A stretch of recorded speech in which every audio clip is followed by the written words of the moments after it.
This is what I've got so far. Sketchbook, color pencils, some light. Oh my god, guys, like just look at all of these like cool holiday ornaments. Like this is a ramen one, a little tequila one, what up, a hot dog one, a taco. 60% off on the Halloween stuff though. Alrighty guys, you guys saw me go to Michael's the other day and I got this set of 72 color pencils. It's from Artistry, so I'm gonna try these out. I used to have a Faber-Castell color pencil set, but honestly I don't know where that went, so I was like, you know what, I'm gonna get some color pencils. So got these. I'm gonna try them out later or on my sketchbook. So first I have, well, the second thing I have here is an acrylic pad. It's only paint to be used on here is acrylic.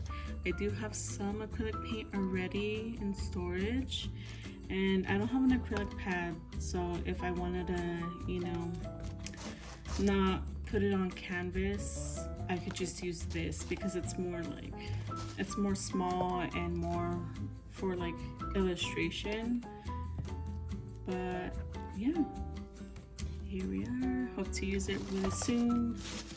And then I just got like just basic brushes, honestly. If I'm being honest, you don't really need expensive brushes. You can, it's not about the tools that you use, it's about your practice and your dedication to your craft. So, you know, and we all know as artists, or if you're getting into art, tools are really expensive. If you're an artist, if you want one of the best tools, one of the best materials you can use for your art and work, it is really expensive. So you don't, in all honesty, you don't really need expensive materials to create really great artwork. So you could just legit go to like Michael's or, you know, Blick's or whatever art store, craft store, and just get this. It's just how you use them. If you learn the techniques, you could do as well as other expensive brushes. But don't get me wrong, sometimes you do need really great quality brushes. Because I feel especially more in oil painting, just because it can retain the paint more in the brush than just like a very cheaply made one. But, and I got this little cute like pink pouch. I think it's from Artist Loft too. It's a little accessory bag. I didn't have like a little pouch to carry my pens, my markers, and all that good stuff. So I bought this. So when me and my boyfriend go to Starbucks or something, like we could just take this and put like all my goodies in here.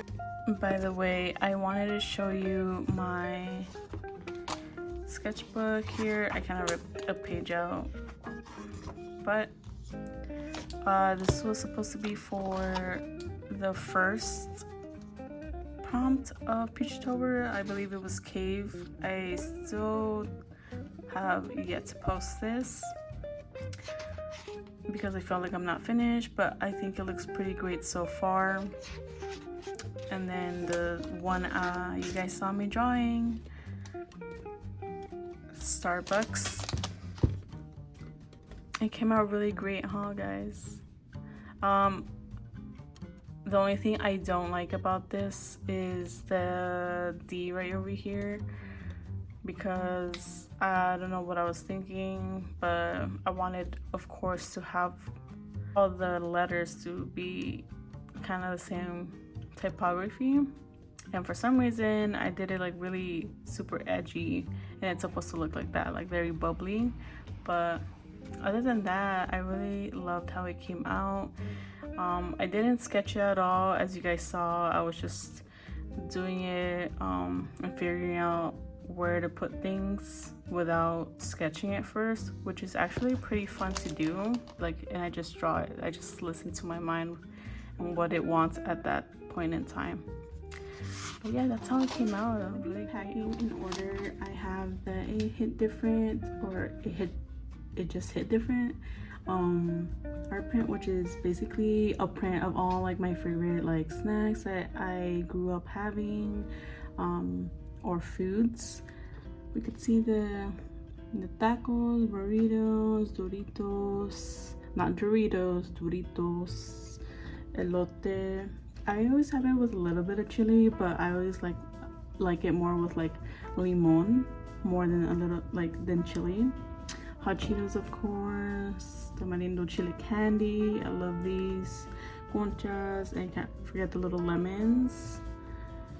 And you gotta have all that, frijol, arroz, and the meat, and the cilantro, and tajin. I love this, especially with fruit. It's really, really good. I recommend it if you guys never heard of the brand. And this one is my matcha spring one. This is like one of the newer ones that I had put out earlier this year, which is matcha spring. I was having a difficult time like naming this art print just because it's like nice like pastel green, but I had trouble naming it because it's like it is what it is. Like it's like flowers and like sparkly and a little butterfly, but I decided to call it matcha spring because it reminded me more of like spring because of the flowers and the butterfly. It gave that more spring vibe energy. And matcha because of the color, and also because I love matcha. It's really good and really good for you. And this one, I just had it put on my shop. It's Dia de los Muertos kitty. For this one, I was kind of in between, like, this one is textured, and I was debating whether to put the smooth one, if you guys remember. But the textured one, because I put a poll on Instagram and you guys decided, oh, this one's gonna be it. So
looks textured. So these are my prints that are 8.5 by 8.5, I believe, approximately around that. But I'm gonna have to cut the borders with my cutting board. Well, I think I need one more.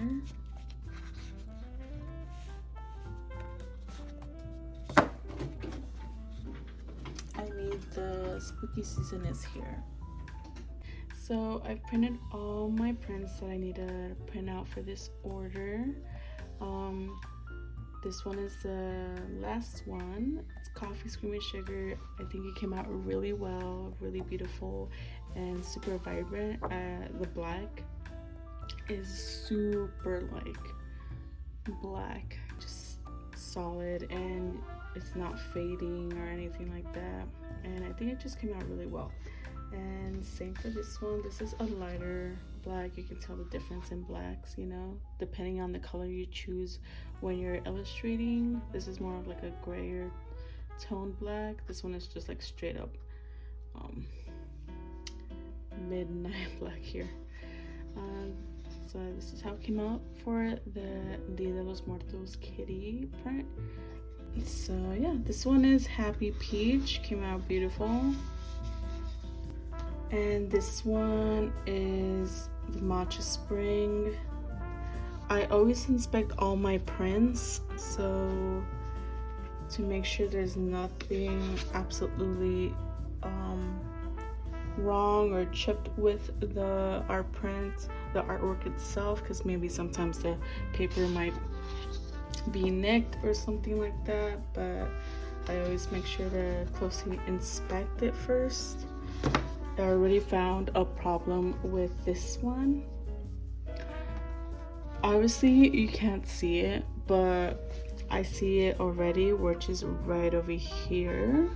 Let me zoom in. Let's see if you guys can see it. Right there. See that little small white where the pastel purple is? So yeah, that's just some things I watch out for to the best of my ability that I can. So that's why I'm like super looking at them closely all the time. Here they are, just already packaged nicely. I have all of them nicely in this backing board so it doesn't bend when, you know, the post office transits, and you know, don't really handle it with a lot of love. So that's why I make sure there's like a backing board so these prints don't go out and bend on the way over there to their new home. I'll give her some freebie stickers that they're not in my shop, and you've guys seen me create these stickers before. So I'm gonna give her 2 little fresa stickers here.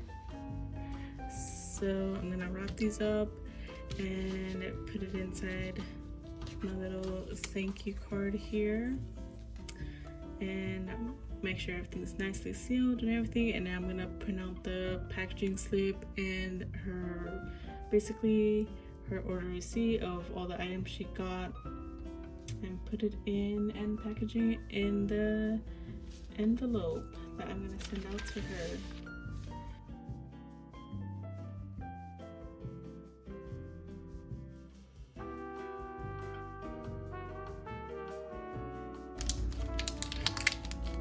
A good thing this is not going into an envelope because it'd be too thick. See how it's kind of thick? But since it's going into a bigger mailer, it's fine. Usually you can just put this inside the padded envelope here, and it does a good job of making it secure, since it has like the little bubbles here, so it can protect your contents in here. I like to go and give it an extra step to make sure that my art prints are extra safe, and also because I love wrapping them. It's kind of like wrapping presents to me. So, and I'm at the point right now in my shop where I can do this. It's not too much.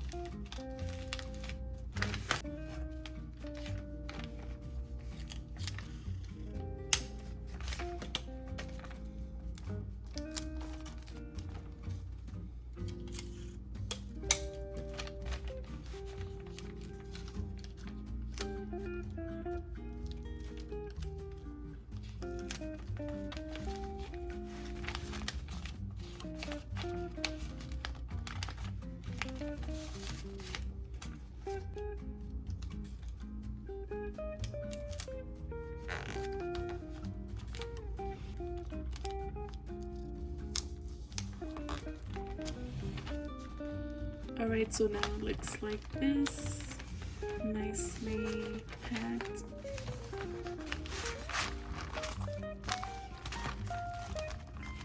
Make sure it's nicely secured.